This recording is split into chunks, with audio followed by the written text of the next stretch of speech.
Hello again, friends. This is episode 2 of my Cardfight Vanguard Ride to Victory Let's Play. What we're going to be aiming for this session is to try and see if we can't get as many pieces of the $10 Hyper Budget Rush deck as we can. Because we're going to be transitioning to a 16 critical no grade 3 deck, it's going to be more difficult for us to try and do anything until we have all of the pieces. So what we're going to have to do is I'm going to go for the criticals last. The 9 pieces that we need before the criticals are going to be Lionette Heat, which is the starter from set 9 for Nova Grapplers, so we're going to grab that by opening one pack at a time because it's a common. And once we have Lionette Heat, we should be good to transition to trying to get the Cup Bowlers and the Cat Butlers. Since everything that we're looking for is a common, it's going to be fairly simple for us to get all the pieces without using too much VP. We just need to reach that point, and nope.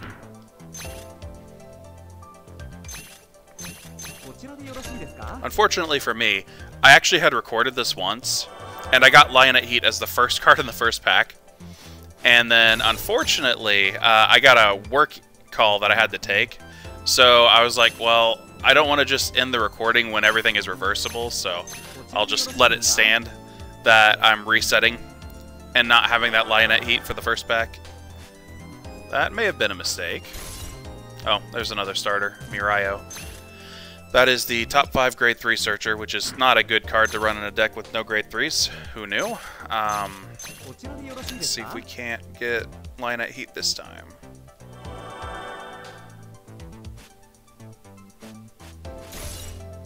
Yeah, thinking back now, because I had hit all of the play sets of triggers that I needed so early from the extra booster, I didn't actually need to spend the full amount of VP on the full box. So I think I may have actually made a mistake in trying to, there it is, and trying to reach the point where I was, you know, speed running getting this deck completed. So I don't have a whole lot of VP right now, so I'm going to have to play some matches. But we have the starter, so then after this we're going to see if maybe buying half boxes will work. So we might have to do 2 fights, buy a half box, and see if we're good, and work from there. So let's see. We've got Misaki, and we've got Osamu. So let's see if we can't bonk his Mega Colon.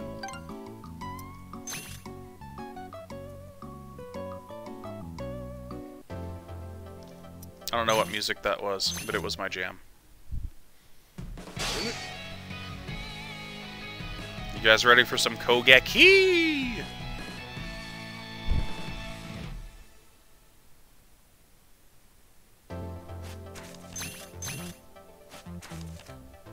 Alrighty.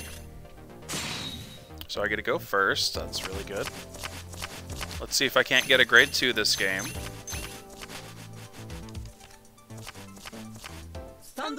Oh no. Okay. I was about to say, if I didn't have a grade 2 again, this game is just not going to be good for my sanity or my health in the long run.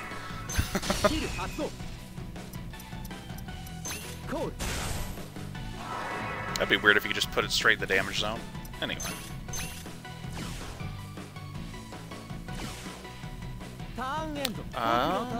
Interestingly, he's not running Giraffa. And if he's not running Giraffa, that means he's probably running Master Beetle. But Master Beetle is awful. Like, I don't even know if I would do Counter Blast 3 for Retire 2, but Counter Blast 3 to Stun 2? Although, hilariously, Master Beetle is just an amazingly powerful card in Zero, because it's Counter Blast 1, Stun 2. And it's amazing how just reducing the cost by 2 Counter Blasts took it from being the worst card in Mega Colony's history to being actually really powerful. Although I guess it's not the worst card in Mega Colony's history now, because there's that one stupid card that came out in the V series that's Counter Blast, or sorry, it's Counter Blast 2 and rest this unit as Vanguard only, meaning that it can't even attack, so you lose your Twin Drive in order to stun all of their rear guards, which is just why. Alrighty. So we got a 20k row and an 11k row. That should be good enough.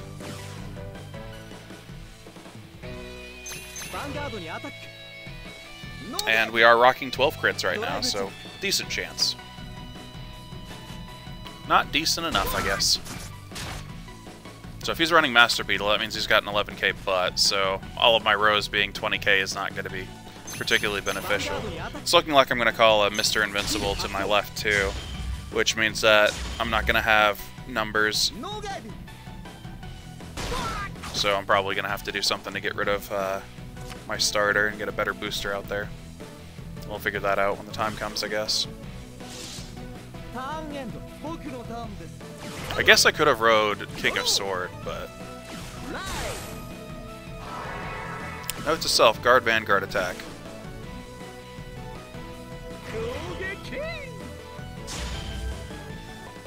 That's a really suppressed Kogeki. I like the other ones where he's just like going ham. But yeah, the reason why I'm blocking this is because he can on-hit stun 2 of my units and pass. Especially since Giraffes is free. And we've got a Brutal Jack. I'll take it. And this fixes my row to the left. There's a Shubelia. Alrighty. So now Jack is going to be paid for the rest of the game.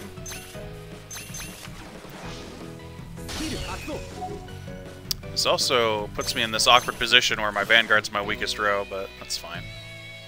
If I get a grade 1, I'll put a booster behind him. If not, I may call the Perfect Guard because it's very likely that I'm going to have a huge damage lead anyway.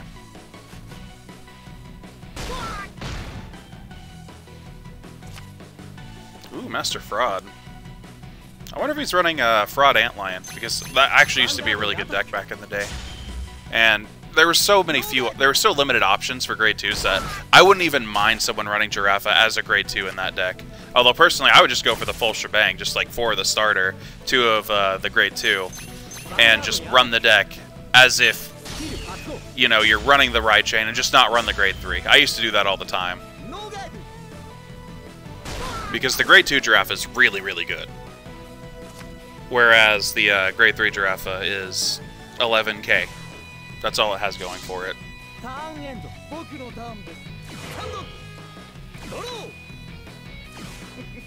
So I haven't hit a single offensive critical trigger this entire game. The score's 5-1. That's kind of... Oh. Oh. So he only has 2 soul. So Master Fraud's not even going to have the on-hit Soul Blast 3 to draw 1. So there's really no reason for me to even guard this. So he has another Perfect Guard. I don't know if... well, he drive checked a Perfect Guard and then he called a Perfect Guard for some reason. But he has so many cards in hand. I don't understand what he's doing. So he's going to get to stun 1 of my units, which is fine. Since he's 10k base. Oh! Oh yeah, I used to do that all the time. I am so stupid. Whatever.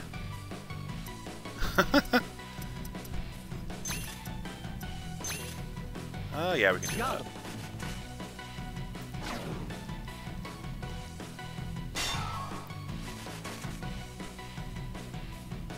So this is called not paying attention, which I am extremely guilty of right now. Hey, there we go.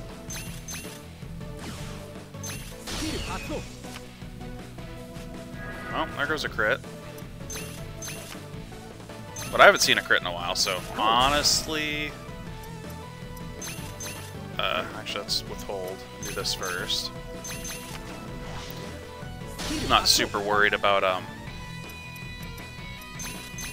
not getting a crit here, because I just haven't seen any.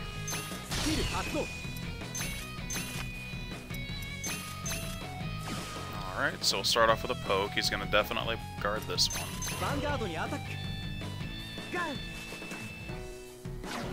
So you have a stealth... Well, he did get through... Well, he didn't drive check it, though.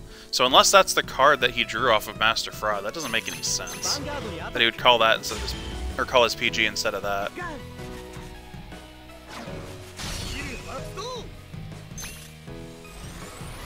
Well, let's see what we get. There's one. Man. I'm sitting here. I'm winning 2-5. I've got an enormous advantage, and I feel like I lost the moral victory because I completely spaced his starter hitting and moving to soul and letting him draw. Okay, so he did have extra PGs. I still would have called the Millipede. Well, he could have. That could have been the one card he drew, I guess. It's just so weird to me.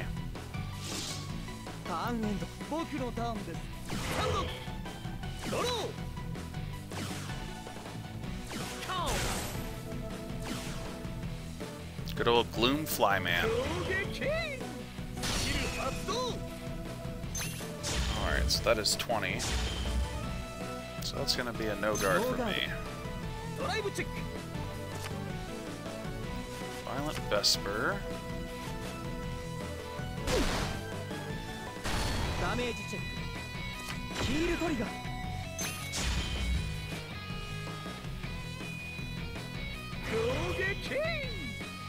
Well, being in the situation that we're in, we don't really need Jack. So let's intercept with him.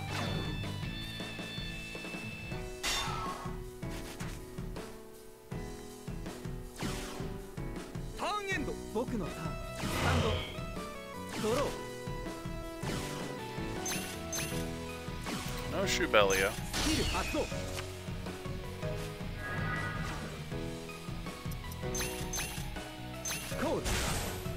That's fine. So, in this case, if I hit a double trigger, I'm guaranteed to win. Yep. That's probably the best move he could have made. Sometimes it comes down to, I need you to not hit a trigger to win, and that's the situation he was in. Alright, so, I suck. That's what we've learned today, is that I suck. Freaking love Gloomfly, man.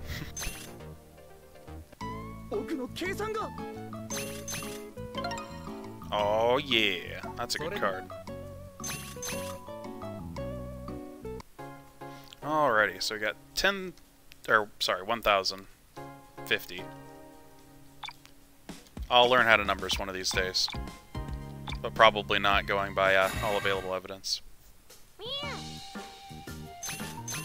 Alrighty, I don't know what any of this is, so I'm gonna hit this button. Oh, it's one of those things where it gives you promos. And it's just what I needed. I needed a promo that was a vanilla starter. Oh man. It's like Christmas.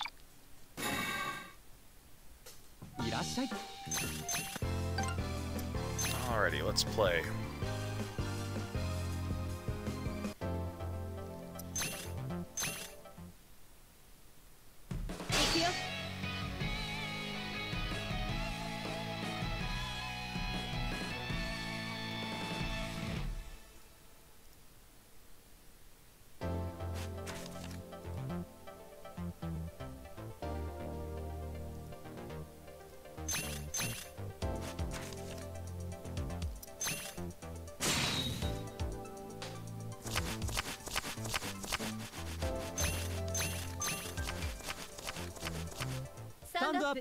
Vanguard.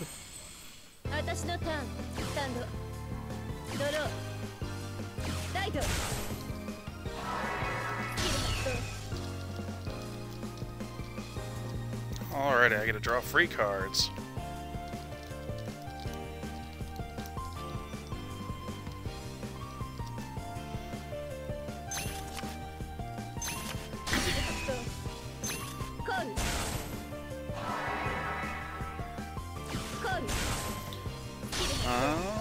This looks like it's the trial deck, but I could be wrong.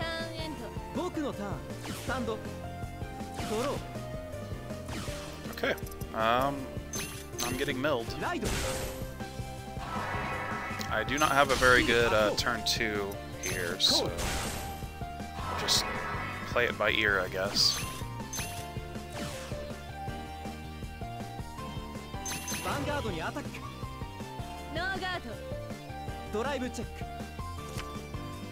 That is a lot of grade 3s in my hand.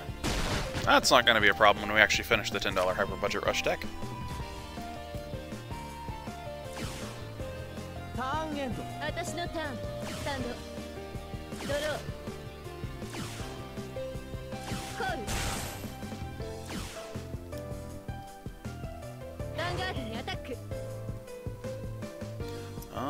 Well, this is one of those awkward situations where normally I would like to guard early, but they are grade locked. And a trigger would prevent a lot of shenanigans this turn.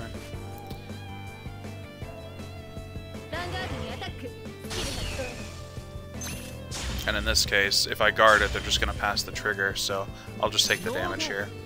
I do have 4 heals in this deck, so it'll give me a pretty good opportunity to just have a chance to heal anyway, so it's not really a problem to take this early damage when they're rushing and they're grade locked.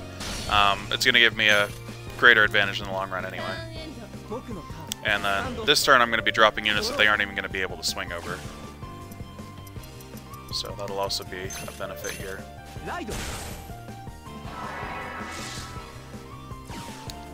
Okay, let's make sure to do this first this time. So I don't think Oracle Think Tank has any 11Ks at this time frame other than Goddess of the Sun. And that does not appear to be what this deck is. And if I ride Shubelia, this is going to hit magic numbers anyway, so we'll go this route. And then if I ever need the unflip, I can use it. So this time, because there's pretty much no way they're guarding my Vanguard attack anyway, and we still have equal damage, I'm going to swing Rearguard first, because I think she's less likely to guard this first attack. Actually, Maple is that Battle Sister, and I think she's in the trial deck too. Yeah, this is the trial deck. I think it would have to be, which means that she's running a draw, which is awful. Alright, let's see what we get. Yeah!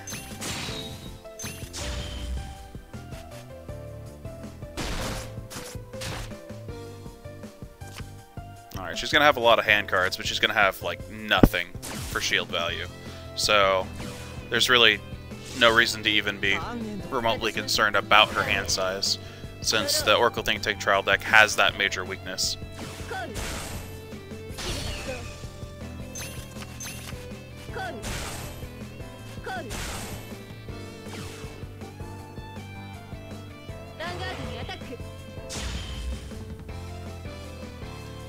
I mean, I could guard all of this, but I'm actually gonna take this first one.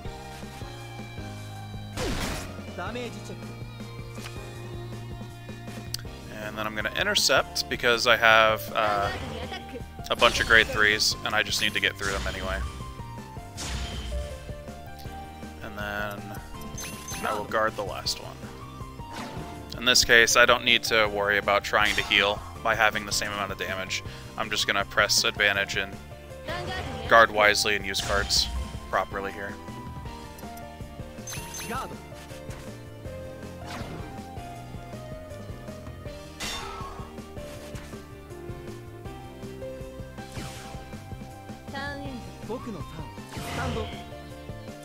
Alright, so let's go into Shubelia. So I don't have enough soul to draw, but clearly I don't need to draw at this point. We just need to make numbers, win games.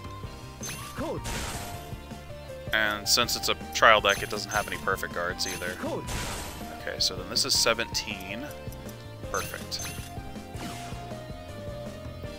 So we'll swing Rearguard first here.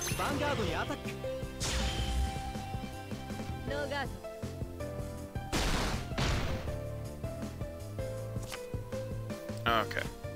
So she's going to have to guard this, but it's going to be 15k for a 1 to pass, which is going to be extremely difficult for her to put the shield for, because she has 8 5k draws.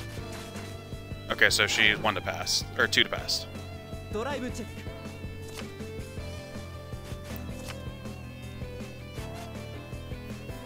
So she's only got 8 10k shields in her deck, and she just expunged 25% of them to stop that one attack. That's one of the reasons why this trial deck is just so astronomically terrible. Like, if you're having that many draw triggers, you need to be able to draw something that can protect you. So I actually disagree with how they created this trial deck, to be honest.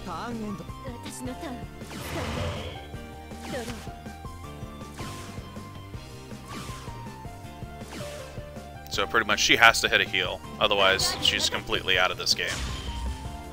Which, I mean, she's grade lock, so she probably is going to be regardless, but it still needs to be said that she's really only got one out.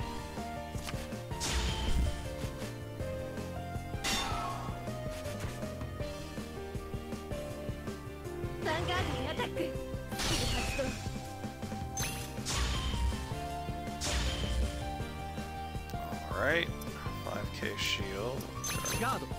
This one.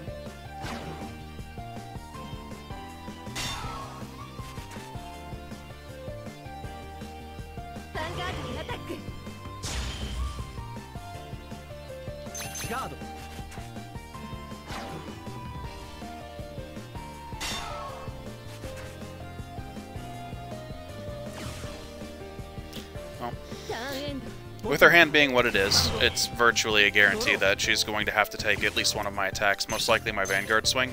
So what I'm going to do is I'm going to re-ride, that way I get the on-hit draw. Since I have so many grade 3s, filtering out the grade 3s is a bit more ideal than holding on to them. I'm going to call Jack over to this row so that we have another magic number. And then we will go ahead and start swinging. In this case, I'm actually going to attack Vanguard first, because critical pressure is going to be pretty strong right here. And I want to see how much she hand dumps to try and stop this, if she does. Because if she does guard it successfully and I hit a trigger, I can put a card over on Mr. Invincible, which would force her to have to drop another 3 cards that she does not have. Unfortunately, this time I did not hit the trigger, but if I had, it would have won. And if she had guarded the extra card to make it a 2 to pass, she would have been completely done. Because then she would not have had any chance to guard the other 2 swings.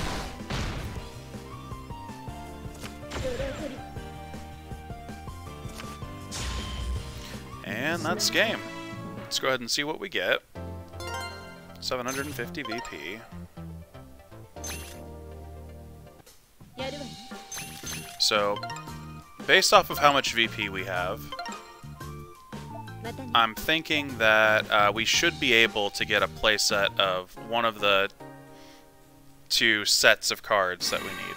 So I'm going to go for the Extra Booster 1, because I don't think that one has a very high card pool anyway, because our Extra Booster 1 actually had some of the promos that we didn't get loading it up, so this should actually be, I don't know how many exactly I want, but I should be able to get a playset of them without having to spend all of my VP. So let's try 9 first.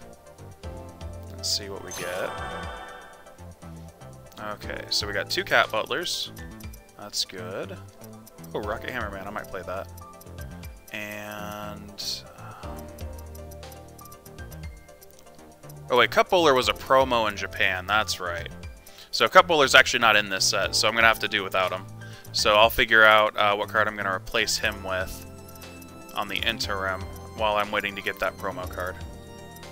So there's 2 Cat Butlers. And then I'm just going to do the rest since that's how many Cat Butlers I got the first time. Probably get about the same amount the second time.